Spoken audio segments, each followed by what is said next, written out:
சேலஞ்சோட first day எப்படியோ ப்ராஃபிட்ல முடிஞ்சிருச்சு. Hello traders, monthly 4% return consistency trading சேலஞ்சோட டே 1. நம்ம இந்தியன் மார்க்கெட்ல மந்த்லி 4% ரிட்டர்ன் பண்ணணும்னு சொல்லி நவம்பர் மந்த்ல ஒரு சேலஞ்ச் ஸ்டார்ட் பண்ணியிருந்தோம். இன்னைக்கு காலையில வழக்கம் போல இருந்துச்சு, எல்லா வேலையும் முடிச்சுட்டு வண்டி எடுத்துட்டு நம்ம ஆபீஸ்க்கு கிளம்பிட்டோம்.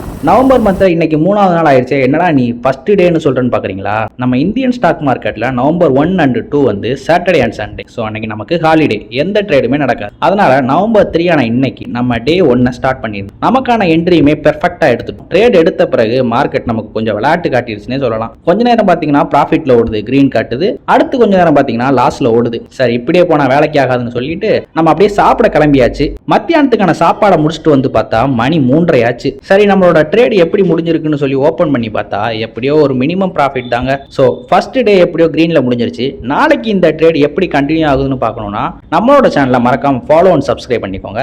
இன்னைக்கு எந்த ஒரு ட்ரேடுமே எக்ஸிட் ஆகாததுனால நம்மளோட ப்ராஃபிட் அண்ட் லாஸ் சீட்ல 0 என்டர் பண்ணிட்டோம். இன்னும் நம்ம அச்சீவ் பண்ண வேண்டிய அமௌண்ட் பார்த்தீங்கன்னா 10,000 ரூபாய் பாக்கி இருக்கு, அதாவது 4%. அப்புறம் ஸ்டே டியூன், நாளைக்கு பார்க்கலாம்.